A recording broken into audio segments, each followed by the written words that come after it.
Hello, good morning, aloha. Oh, welcome to today's live stream. We are in week 4 of Aloha 25 June. This month's color is yellow, and this week you have a free choice of what you like to paint. But if you are here in the live stream, I suppose you would like to paint watercolor beetles with me today. So I prepped these guys here.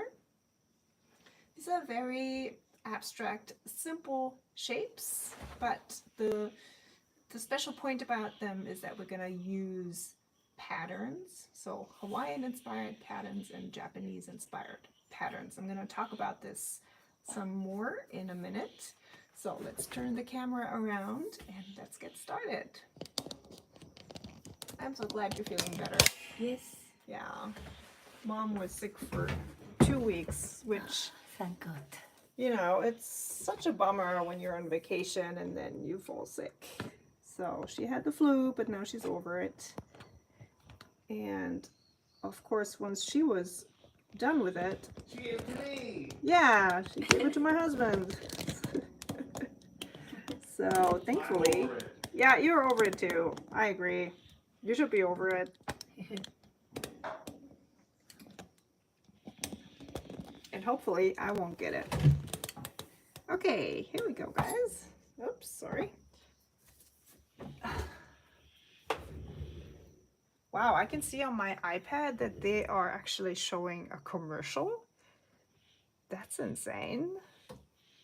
Do you see that too? Like, question all around. Did you just see a commercial, or is that just me? Because I have my iPad here next to me so I can see the chat, and I just glanced over and there was a commercial. My goodness. That's crazy. Servus, Tanya. Hello. Oh, Netherlands, Canada. Oh, we're international. How lovely. And Germany. Oh, so yeah, Farbgewaltig just said that, yeah, there was a commercial. Gosh, YouTube. So yesterday, my husband and I watched a movie, Murder on the Orient Express, and we watched it on YouTube, and literally a commercial was shown every, I'd say, 10 minutes for 1 minute. So kind of, you know, puts a damper. And then it's super loud too. I mean, you're trying to watch the movie and then the commercial comes on and it's like double the volume of the actual movie. So, but I kind of refuse to buy the, you know, subscription for YouTube. I don't know, maybe one day, but not right now. Okay, you guys, welcome, welcome. Let's get started.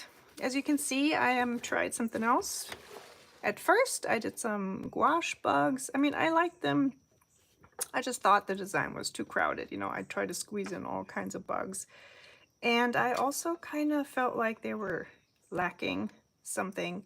And that's where I had the idea to turn these very simple patterns into something a bit more elaborate and to incorporate some traditional patterns from Hawaii and from Japan.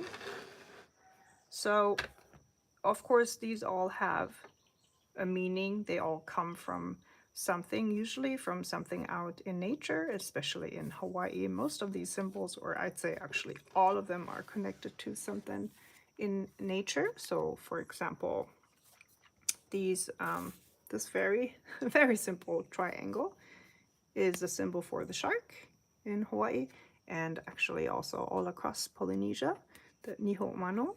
But when you combine this single triangle to a bigger motif like this one here, for example, if you turn it over like this, then this was actually the symbol for the Mauna Kea uprisal, you can probably say that, demonstrations against building another telescope up on the Mauna Kea. They used this symbol.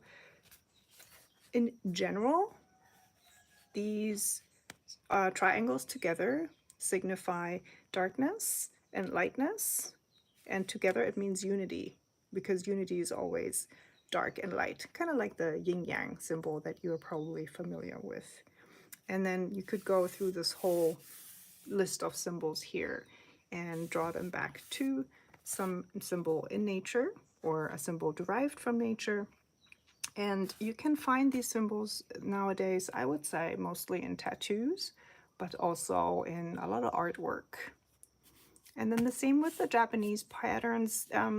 Those are usually to be found on kimono, so Japanese traditional clothing, but again, also on other things. So it could be anything from things you would, put on the table, or fabric patterns in general, stationery.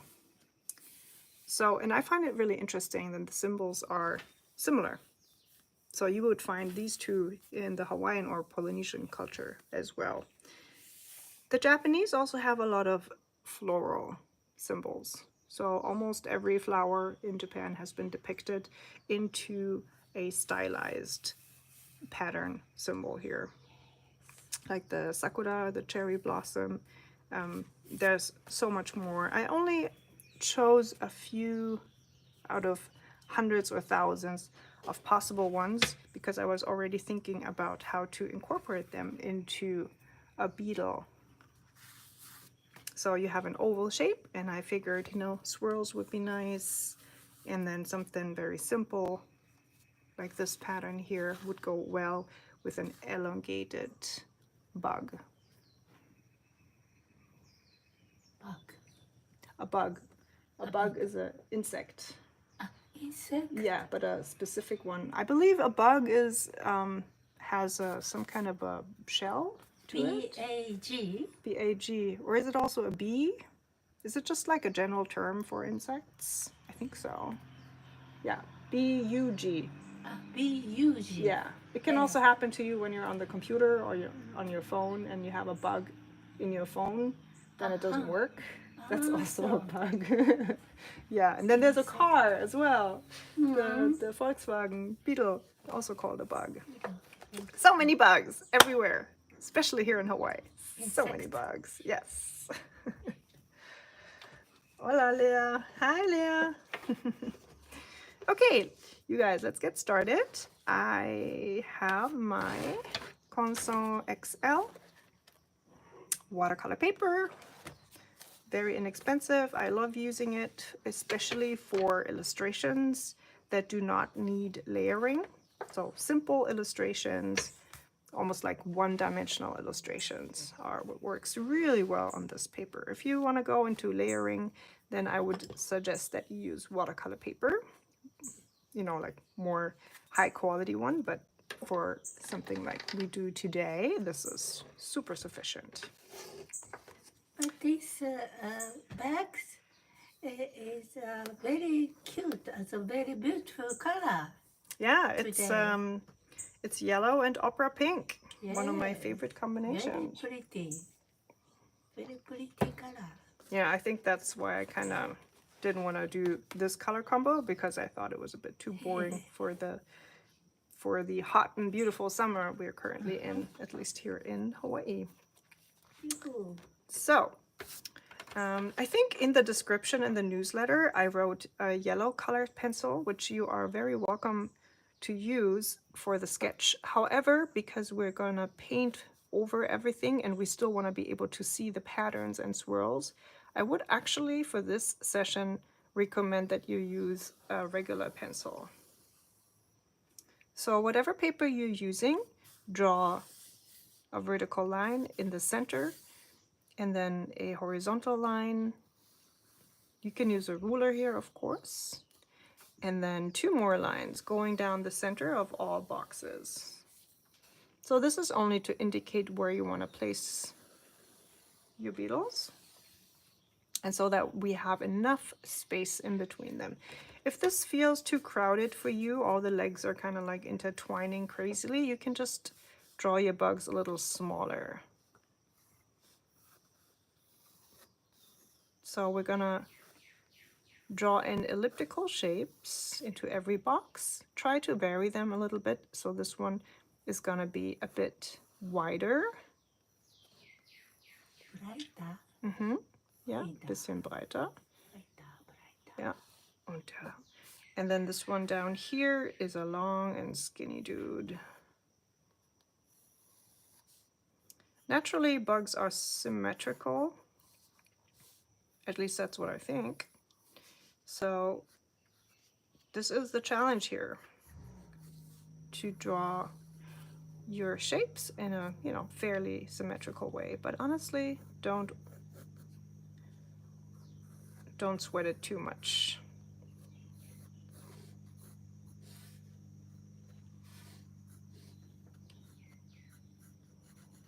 Okay, so with all my 4 shapes here, I've taken into account that I also want to add the legs and antennae later on.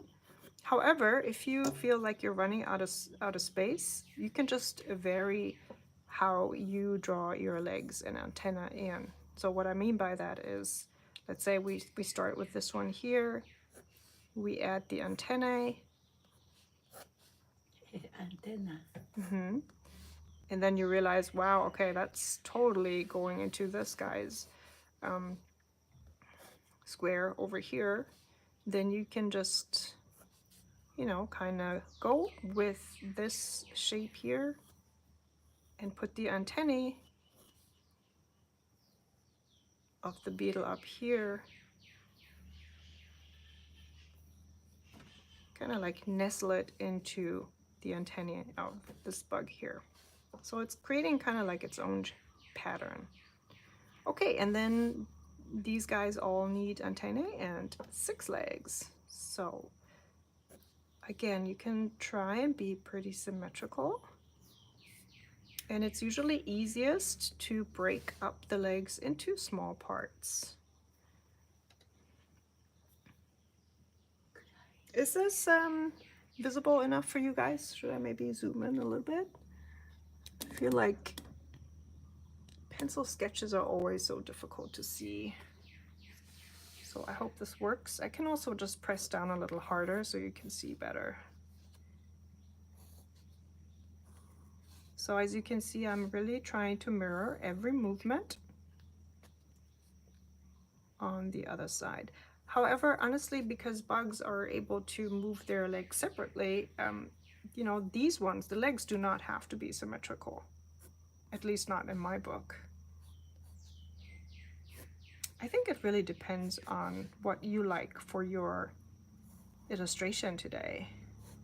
If you really love symmetrical or symmetry in these kind of illustrations, then by all means go for it. Okay, here we go. Okay, let's move over to this one here. Thanks, Leah, that's good to hear.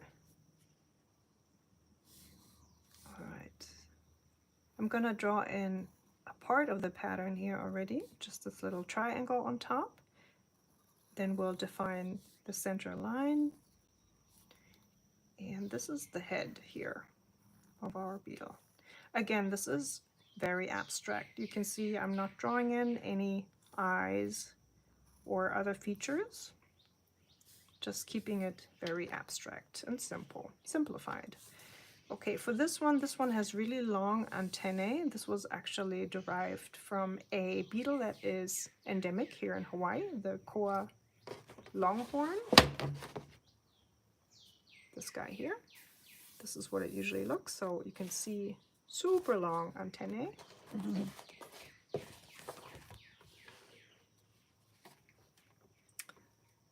Let me just move this into the frame again. All right, here we go.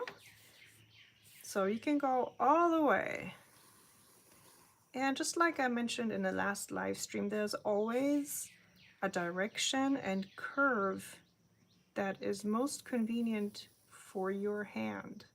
So please move the paper accordingly to create that most comfortable angle for you and for your hand. Okay, front legs, and then another couple legs. I don't know, can you imagine having so many legs? Gosh, I mean, I get tangled with just my 2 own legs. Can't even imagine having more than that. Would look pretty funny too, wouldn't it? Would we put shoes on all these legs? Who knows? Okay, so we got these ones sketched out. Let's move over to these guys up here. So this one is facing upwards. Again, very simplified head. It's just basically a part of our elliptic shape we drew first. And then draw a line here in the upper third of the beetle to find the middle line down here. And then where this line meets the elliptical shape, we'll draw in relatively short antennae for this one. So I'm judging the distance from my center line I drew in the beginning to the antennae. It's about here. And then I just connect the dots, so to speak, in a curved line to create, you know, a somewhat symmetrical shape here. Again, one leg, and then the other one. This is a little bit too high up, but that's okay. And then two more down here. And there we go.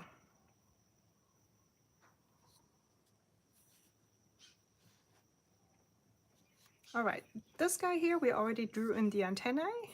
Showed it in the beginning how you can nestle these bugs into each other if those antennae are in the way. So this is the head here, the center line. Stops about at a quarter here at the top, and then we'll draw in the pattern later. Let's do the legs first. So front legs, because this antennae here is so long, I'm gonna actually put these a little more towards the center line here. And then this one, same thing. Now these are crossing, which is fine to me, but I mean, you can erase this line here if, you know, if it bothers you that these lines here are crossing.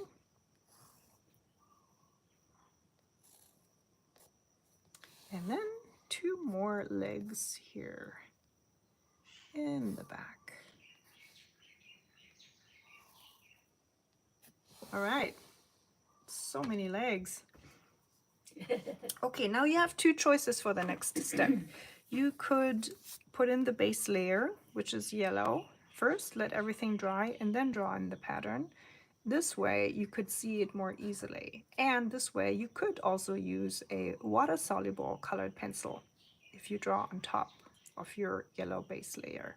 Or if you feel more comfortable doing the whole sketch first, then you can just go ahead and draw in all the patterns with your pencil. I'm going to do this as well. So I'm going to draw in everything so that later on all we have to do is color our piece. So I added two more elliptical shapes here at the top, and then we're going to draw in some triangles. And please, by all means, you can also come up with your own symbols at this point, or maybe you can do like folk art flower shapes from, you know, from other countries. Like Scandinavian folk art shapes are really beautiful. Those patterns are very pretty. They use a lot of floral shapes as well, with swirls, or, you know, shapes from Romania, for example. There's so many. Okay, I just drew in a few more shark teeth. And then down here, a little rainbow. Okay, that's actually not a rainbow symbol in Hawaii, but, you know, to me, it's a little rainbow. Keiko-chan, you said so many legs? Yes, so many or legs. so many hands? So many hands. Hands or legs? Yeah, where are the hands on these creatures? I'm not even sure. Do they have hands? Which is legs and Yeah. which is hand? Right. I mean, are the two front legs, are these hands? Or maybe not. Or they're all legs. It's difficult to decide. Yeah. Yeah, they don't really have. I mean, you know, if they had hands, they would like look cute. Little hands. I think I actually forgot a pair of hands here. Poor bug. Okay, let's get the hands.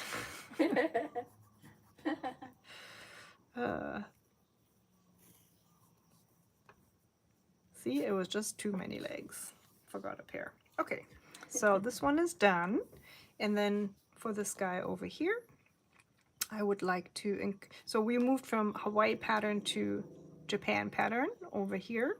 So for this one, let's start with the flower shapes here at the bottom. Draw a little circle in about the same spot. And then you can draw another line to help you very gently here, just so you know where or until where you want to draw your flower patterns or petals. Start with the bigger petals here, opposite of each other, and then we'll do these ones over here. And once we have 1, 2, 3, 4 like this, you can add the smaller ones in between fairly easily. This system here, or this method, is much easier than to try to go around the center and to draw the petals. At least that's how I feel about it. Then for the swirls, let's start over here. You do swirly counterclockwise, kind of like a question mark. Think of it as a question mark. So you're drawing a question mark with a little extra swirl. And now for this side, you're drawing the letter S. So it's the total opposite, letter S, with additional swirls. Okay, so I kind of placed it in the wrong way. I should have been doing this in this diagonal. So let's take an eraser and try again. Very funny, Musta. Thanks. Okay, S shape, and let's bear in mind that we want to do this diagonal. Okay, going towards the center, here the center line. And then we'll do a swirl here on the side. Adding 2 little leaves. It doesn't really matter where you add them, you can add them in between. Is it still okay for you guys? Can you see all right? All right. You can just tell me to zoom in anytime, okay?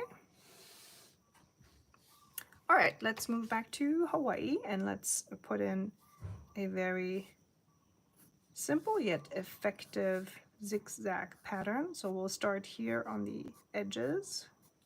Very long body. Yeah, that's a long body. Very long. Thanks, Lisa. Lisa says it's fine. You guys can see all right. That's good. And now we mirror it here on the other side. Okay. Next, we'll put in another zigzag line here, and it mirrors. Hold on, did I do this wrong? Ooh, I did. Okay, wow, another eraser action.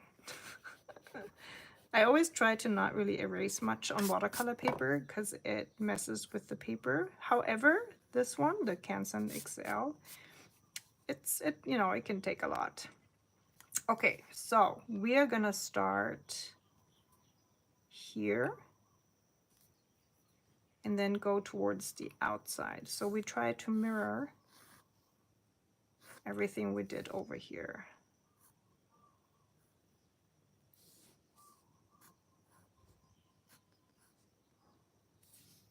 Okay, you can draw in these lines if it helps you. So in and out, in and out, in and out. And then you'll add these diamond shapes. and nestle them into your zigzag line.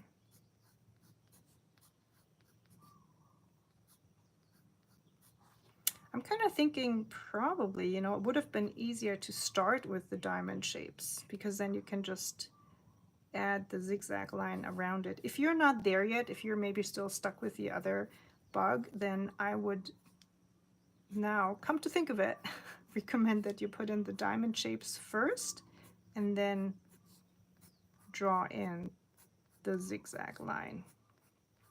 I actually can't remember how I did it in my original painting. Okay, and then another zigzag line here. So we're enclosing the diamond shapes.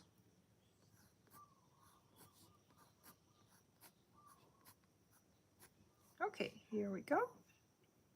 All right, on to the last one, using a Japanese pattern again. Have you ever seen this one here, Mom? It's kind of a Cherry, alright. Cherry. This looks like a peach flower, maybe. Yeah? This is the cherry blossom. Oh, you think it's sakura? Yeah. Oh, Yes. okay. Yes. And this might also be part of a sakura pattern then. Yeah. Kanzai. Yeah, I'm not sure either. Maybe. It's really easy to find patterns, but it's more difficult to find explanations for the patterns. So for Hawaiian patterns, you can go to tattoo sites, websites, and they have, you know, some good explanations and show pictures of where these patterns are derived from and what they mean. This picture is simple but very cute. Yeah. Yeah, I agree. Yeah, I love the effectful. I really love the simple patterns, and I think just with repetition you can create some beautiful bigger patterns. Okay, I just drew in my little pinheads here, and then for the flower you can start with a big circle, Sakura. put in a small circle in the center, and then just draw 5 petals around your center circle and staying within the bigger outer circle. Okay, and then another bunch of these. I'd say these are stamen of flowers. That's what they look like to me. Okay, here we go. We're done with our sketch. Now before we start with the... Something fell down, didn't it? Yeah, never mind. Okay, so before we start with the watercolor, we're gonna get rid of all the unnecessary pencil lines, because as I am sure you all know, can't erase pencil lines after you added the watercolor. But also, if you don't mind having a few pencil lines shine through your illustration later on, then you can just leave everything as is. But I like to get rid of at least a few of the pencil marks. If you have a kneadable eraser, you can also just roll your eraser all across your illustration. I'm not sure where mine is right now, and also I want you to be able to see my pencil lines, so I'm just gonna leave it as is. Okay, next step is to add some watercolor. So I have 2 brushes today. It's a size 6 round brush and a size 4 round brush. I could probably also do everything with just one of these brushes. I have 3 watercolors. Yeah, these are pretty, aren't they? Very pretty brushes. Yeah, these are being sold by a Swiss lady, Shimoni Art, but they're actually manufactured in Bavaria, Germany. Very good, good quality. What? Yo! Yeah. somebody's home proud. Funny. Yay. We're going to use 3 colors. I have here the same colors as we used last week, by the way. So mango, Aloha watercolors, mango, medium cadmium yellow. Then we have opera pink, which is also called opera pink. Pink. Yoo. And then we have shark, which is a black ochre. So any kinds of black, bright pink, and yellow you have will work just fine. And of course, you can also always choose different colors. I just realized I did not bring any water, so I'll be right back, you guys, with some water.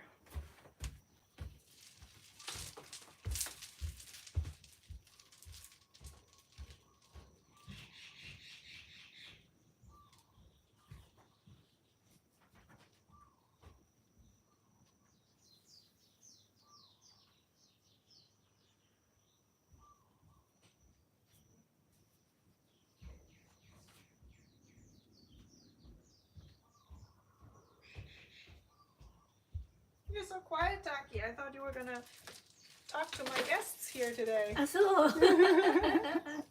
Okay, water helps with watercolor, doesn't it? So, got my water here. I am sleepy. You're sleepy A still? little bit more. Aww. Yeah, well, it is, I guess, only 9:30 here in the morning. So, my pan is almost empty. Let's see if we can get enough out here. Get that out of the way. Okay, so just cover your beetles, all 4 of them, with a nice wash of yellow paint.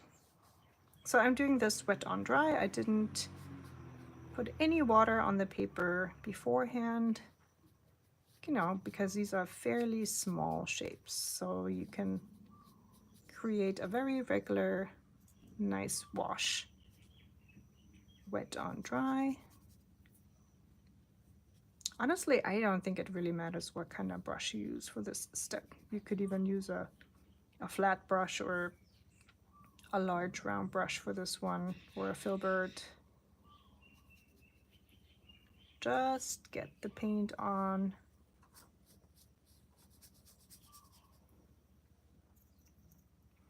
So the opera pink does change its color naturally when you place it on top of the yellow.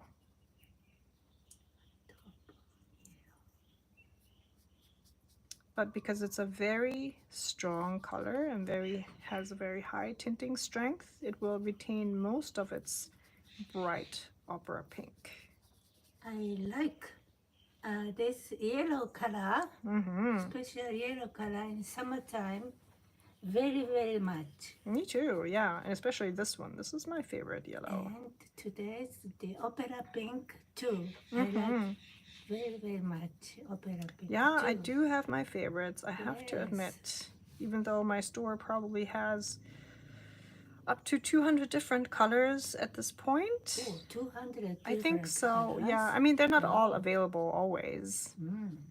But when I think of colors that I've created in the last 6, even 7 years, then yeah. Oh, 7 years.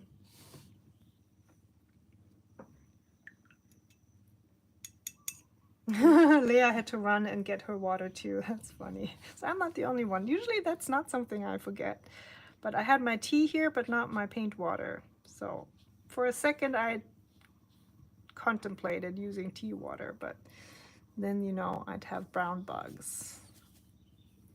So I'm just adding a little bit more yellow over here, because the only thing I thought I could do it a bit differently from my original painting was to brighten up that yellow a little more. I thought it was a bit faint here in the original.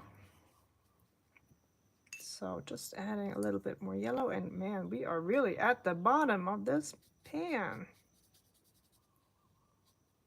Okay, here we go. Let's put this to the side. Beautiful. Naturally, for adding those lines now, your paper has to be absolutely dry. If it's not, you will have things exploding. and mixing. So I'm gonna use my hair dryer real quick. All right.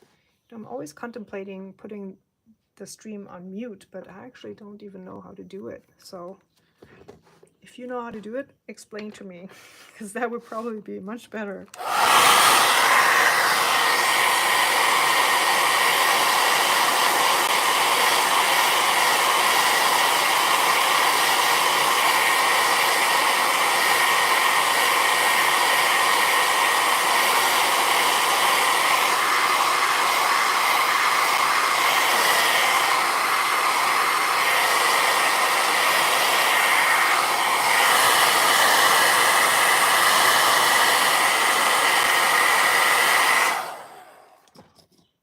Here we go. Paper is so geworden. Yeah, that happens a lot Dry. because the gosh, how do you say that? The fibers of the paper are all aligned in one direction, most of them, and then when you put water on them, it changes the zusammenziehen, contracting and expanding the paper with the water. Then you put the hot air on it, which is it's very sudden and a lot of heat. So the paper fibers are like it's so funny. Like, lost in translation here. Yeah. Exactly.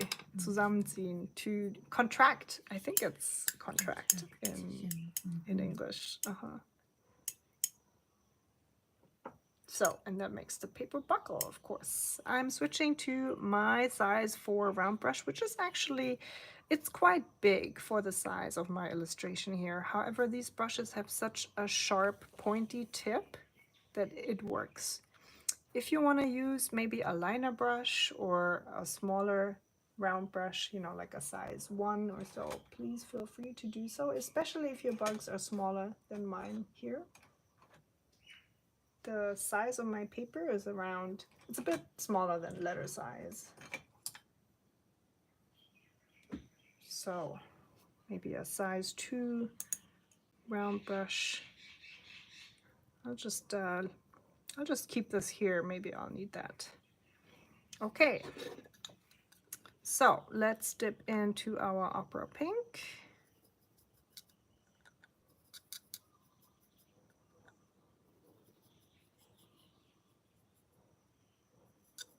So it really depends on your preference. You could do all the legs of all your insects in one go. So, you know, you have this done, or you can do one beetle at a time. Because of the drying process and the danger of smearing things, I will do one beetle at a time. But I would usually tend to do all the legs in one go and then move over to the patterns. But, you know, it really depends how you prefer to work. So I'm trying to hold my brush fairly upright, so not, you know, don't do death gripping it sideways like this. You want to hold it more upright so you can create a fine line. And you also have some movement capabilities if you hold the brush like that. It seems very wobbly at first if you're not used to drawing with a brush like that. It really needs getting used to. And if you are wobbly, like I'm here, don't worry. You do not have to paint the whole line in one go. Just think of every line as an agglomeration of dots. So you can stop in between and continue. Even maybe leave a little space in between. It really doesn't matter. It's all fine. At this point also, I want to mention, if you do not have the nerve today to do this with a brush, you are of course welcome to paint your pattern, to draw your pattern with a colored pencil or with a dip pen, like the one we used in last week's live stream. So that's where you take your watercolor, add some ink or watercolor to your dip pen, and then you can create very controlled lines. And this might be much easier for you than doing this with a brush. So it really depends on your mood today, I'd say. You know, what you feel more comfortable doing. If you want to challenge yourself, you can do all this with a brush. If you just want to relax and draw a little, you can use a fineliner, a marker.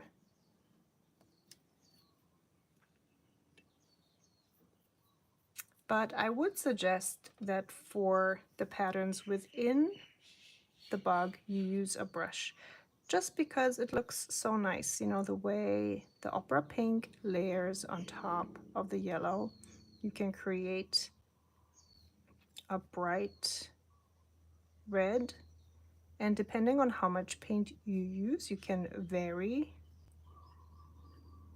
the color that you can create. I think that looks really pretty. Leave a little bit of yellow line in between these two parts, just so that we can distinguish the head from the rest of the body.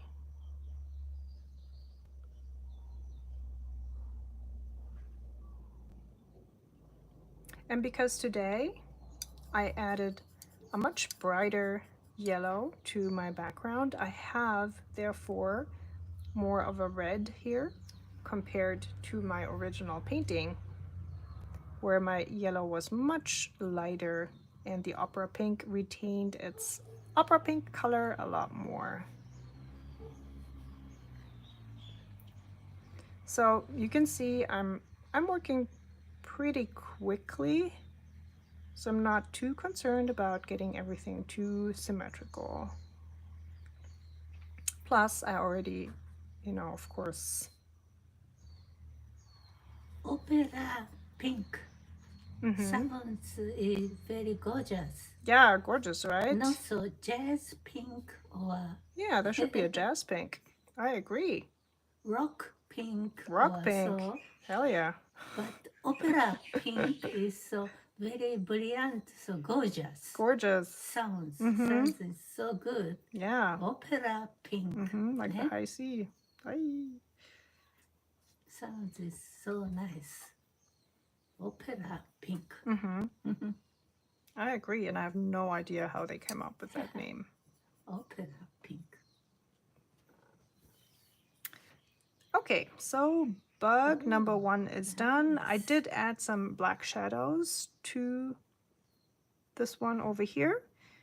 That would be something we'll do last, just because, you know, the paint is still a little bit wet and I don't want everything to mix and blend. Okay, let's move on to number 2. Again, I'll start with everything on the left-hand side, just because I'm right-handed and I don't want things to smear.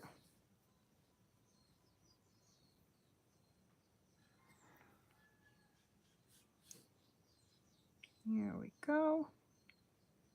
So I think oftentimes the antennae of these bugs are a bit wider than other parts of the bugs, like the legs. So don't be afraid to widen your brush stroke here for the antennae. Okay, let's do the other legs also first, because they're much simpler than this pattern here within the bug. Oh, I should also have mentioned that before you attempt drawing these lines, you can of course practice first on, you know, a separate piece of paper. Just draw some lines with your brush. Get used to holding this particular brush you're using.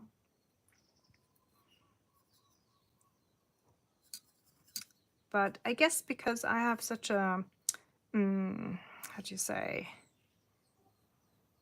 non-perfectionist approach to my illustrations, I don't really mind wonky lines, and I don't have to be super prepared when I start an illustration like that, even though it does require a fairly calm hand. But yeah, this is a sketchbook, so I really am not too overly concerned. However, everybody is different, so if you feel more comfortable practicing, you know, lines, curves first with your brush, then by all means, please do. I always say in my live streams, whatever floats your boat, whatever works for you is what you should do, not what I do. Now we just continue tracing our swirly pattern. And again, you don't have to do the whole thing in one stroke. You know, lift up your brush occasionally. Load it up with some more paint if you're running low. Try to hold your brush upright so you can make use of the pointy tip of your brush.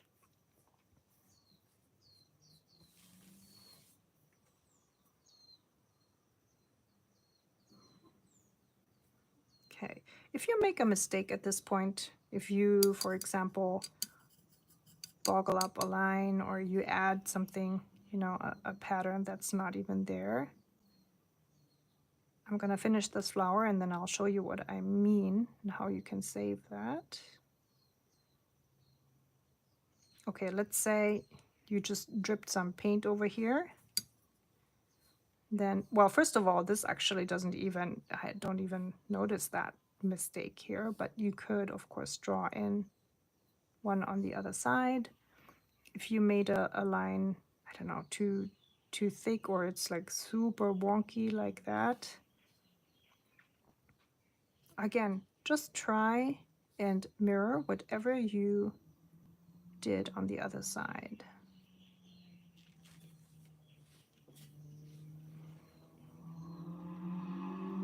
And for this one, I'm gonna add an outline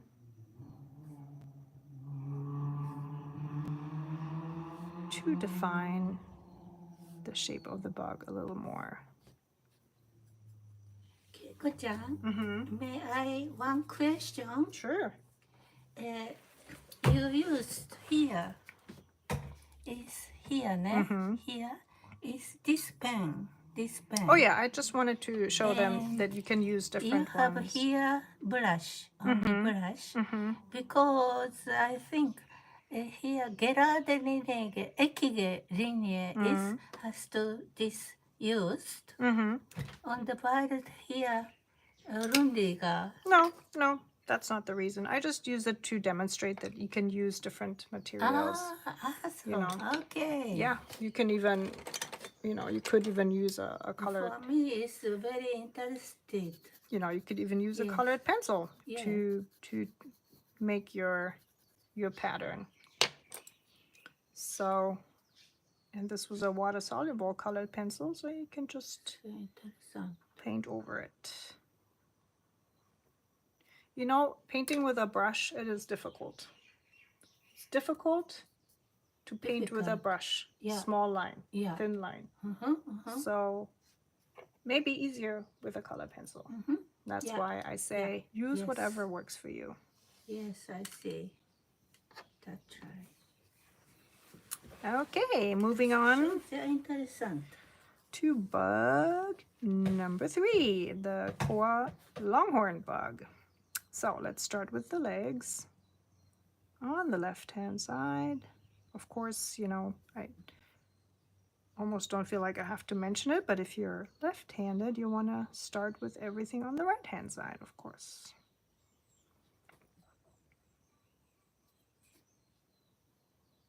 Okay, here we go. And then for the big long antennae, you want to place your hand about in the center of the line. And then try and go to this point here where everything crosses. And then you can reposition your hand a little bit to make it most comfortable. Finish the line going to the next point over here.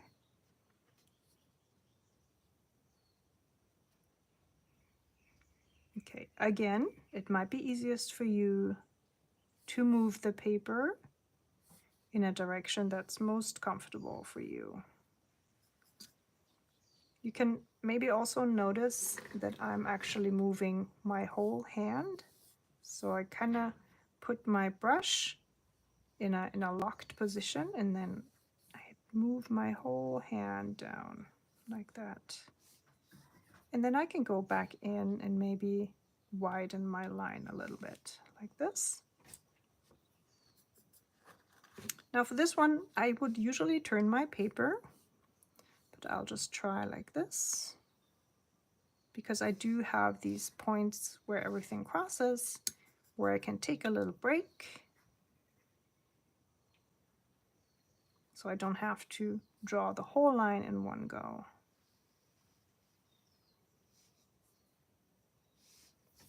Okay, let's paint in the head of our bug here. I really like this vibrant red.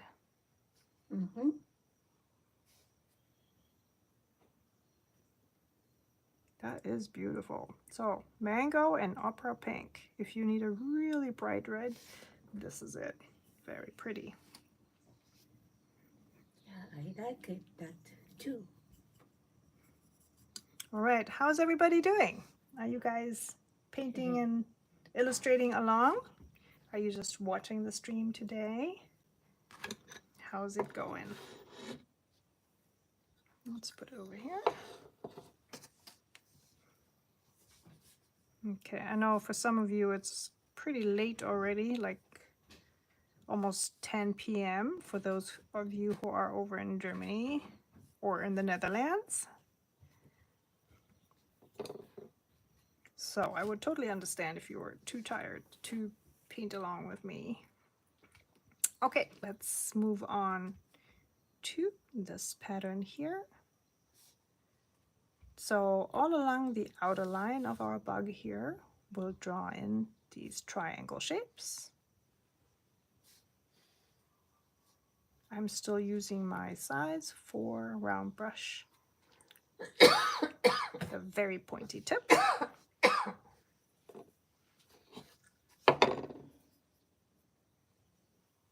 Okay, now the chat is quiet. Everybody either fell asleep or is busy drawing patterns. For these diamond shapes, I kind of go and draw parallel strokes like that. Or, you know, of course you can just follow your lines and just draw it in whichever way you like.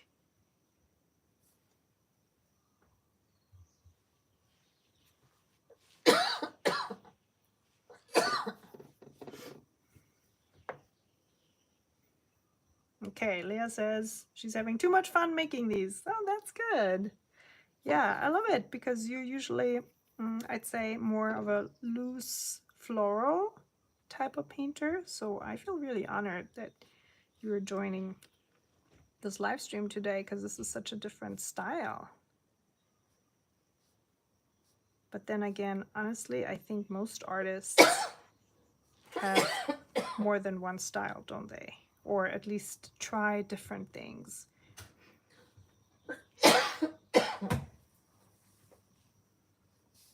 So I try a lot more things in my free time, and I never actually show them on my Instagram feed. So I bet it's the same for you guys.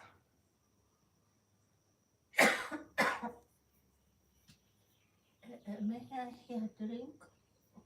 Yeah. Yeah, but that's tap water.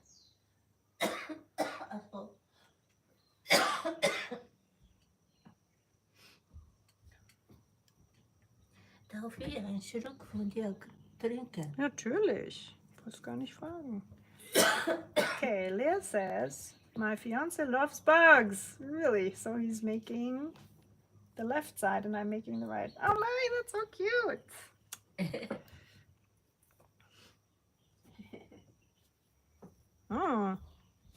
Let's see how symmetrical they'll be.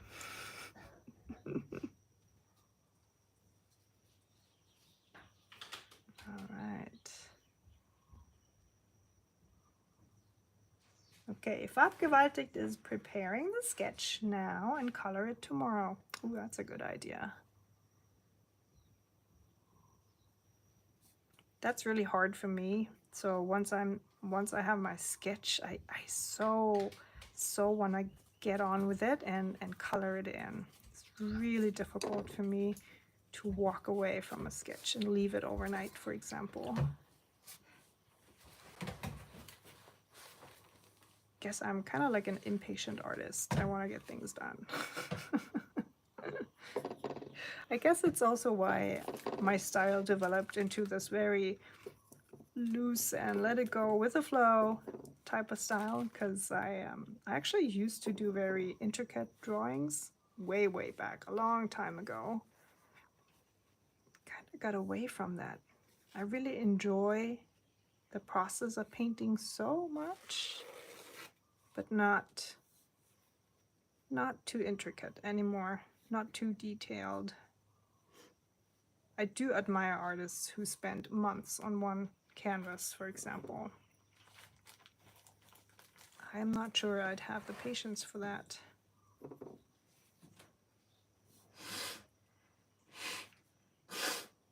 Okay, excuse my mom, she's still a little bit sick. Okay, I just went on to bug number 4 here.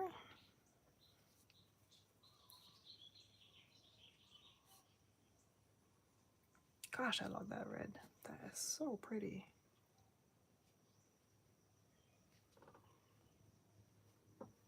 Yeah, I'm already comparing my two paintings.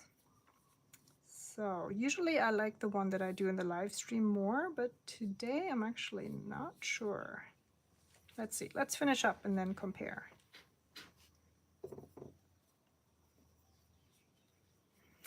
All right, I finished the legs on the left-hand side and now adding the patterns inside.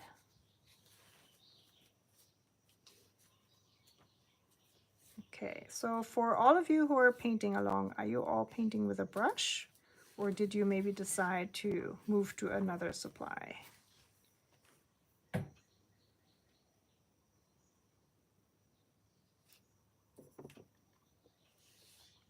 There you go, the last part of this pattern.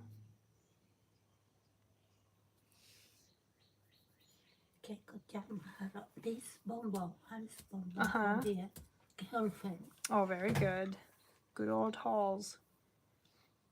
Okay, and then we have the two legs here.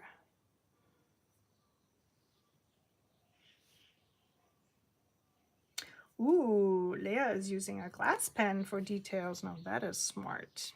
That makes for really, really nice, crisp, fine monolines. I don't have one here. I usually do, but it's somewhere in some box. But I'm sure you guys all have seen a glass pen before. Okay, some of you might not know that you can actually also use watercolor with a glass pen. So very similar to what I did with my dip pen, you can use that method for a glass pen as well. Just dilute your watercolor and like paint it on, brush it on. Or you can just use ink, of course. Okay, Leah says she hasn't used it in a long time, but I always try something new watching you. Ah, yay! Very nice. I love that. Okay, so I'm gonna switch over to my dip pen. Apologies for not mentioning it in the material list today in the newsletter. Maybe I did. I can't remember. But of course, you can do this next step with a brush or a fineliner as well. Just gonna add some shadows to the legs. So we're gonna go back to bug number 1. Before you do that, make sure that everything is dry on the page. I think this is looking good. The advantage of using this wood pulp paper over cotton paper for illustrations like this is that everything dries super quickly. So you don't have to wait in between steps. Okay, and I'm adding shadows here on the right hand side of my lines. Yeah, I like it. Does look totally different than when I painted the first version.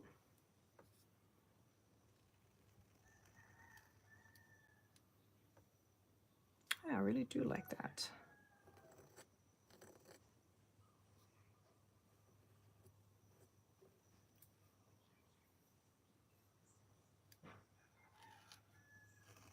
Okay.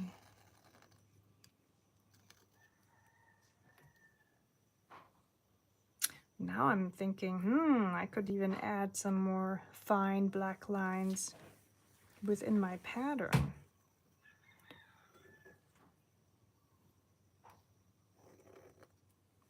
So many options. Okay, so I'm keeping my brush in my left hand and then continuing on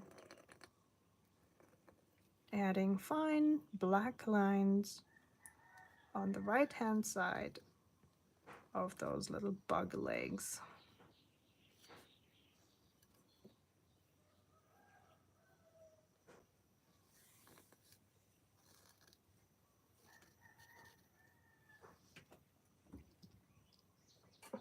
Opera pink and indigo. Oh no, this is not an indigo. You know me well. No, it's actually black. Yeah. Black. Mm-hmm. Okay. No, I would usually use indigo, that's true. But because, This combination is very good. yeah, I would usually prefer indigo, but because this challenge is all about using a super limited color palette, I went for yellow and pink and then just a little black. Black, opera pink, and yellow Mm-hmm. today. Only 3 colors can be so beautiful. Mm-hmm. Yeah, and some wouldn't even consider black a color. It's actually the absence of color, isn't it?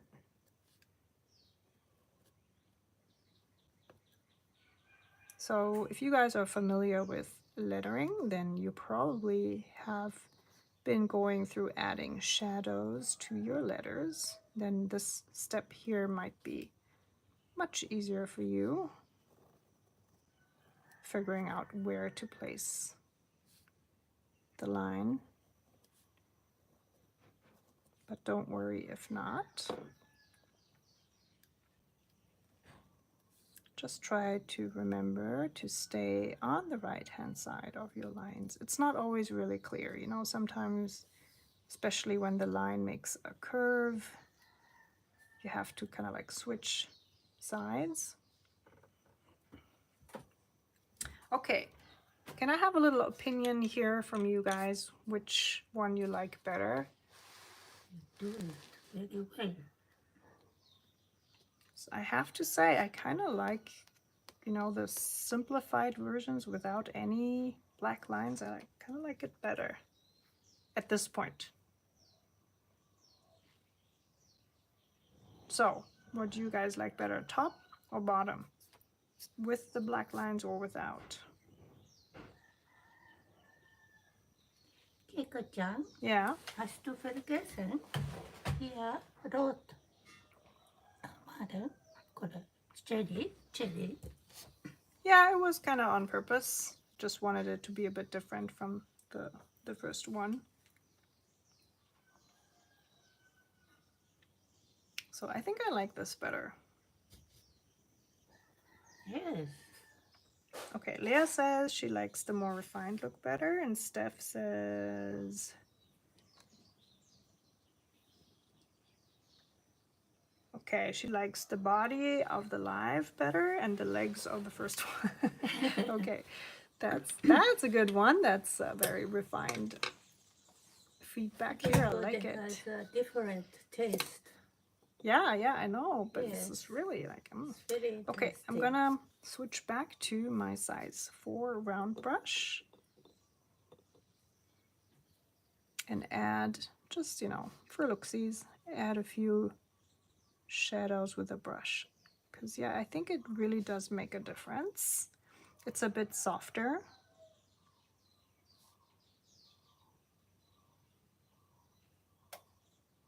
Naturally, you can also use a diluted wash of black. You can even mix it with some of your pink for a dark purple if you don't want to go in with super black. So, of course, I would recommend that if you, started with one thing here at the top, then you would just continue to make the whole piece more cohesive.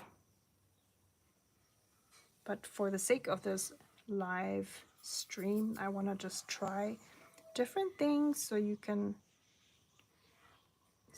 see how different techniques look.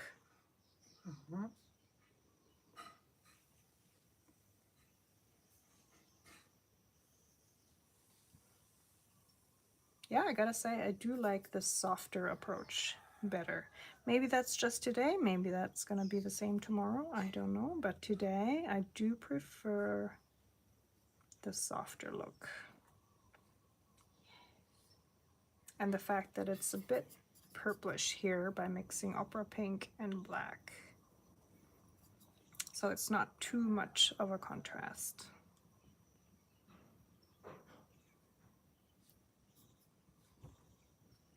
Okay, let's continue on this side. We're staying on the right hand side. Ooh, I think I just heard your stomach growl, Taki. Yeah. Somebody's hungry.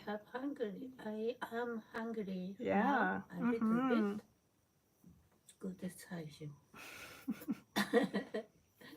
Yeah, after being sick for 2 weeks, it's good when you're hungry again. I agree.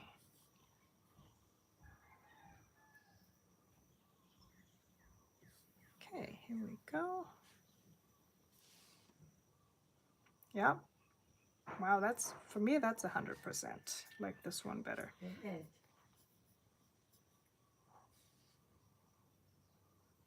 Okay, I realize I forgot one little stroke here. Okay.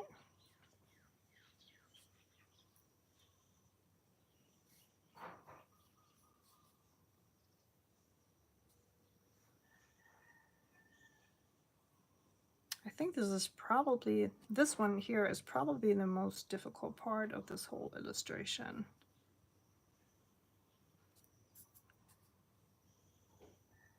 Because you're trying to add fine lines to an already fine line that you created previously. So don't worry if you paint over your pink line a little bit. That's totally fine. You can even do this on purpose and draw over most of your pink line. And this way you'll create more of a contrast between the body of the bug and the legs.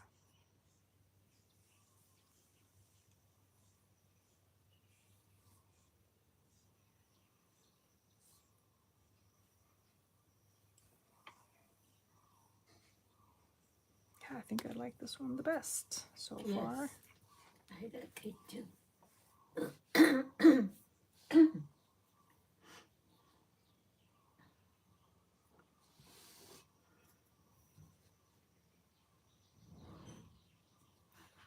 Okay, Farbgewaltig says, I like the different shades of the opera pink in the left painting. Yeah, right. I used more water, for example, here, and less pigment, and then a lot of pigment here in the head, so there are way more nuances in the pink, which of course gives it more of a watercolor look. Whereas over here, it's almost like a gouache look. everything looks pretty opaque. And these bugs might be really nice to paint in gouache as well.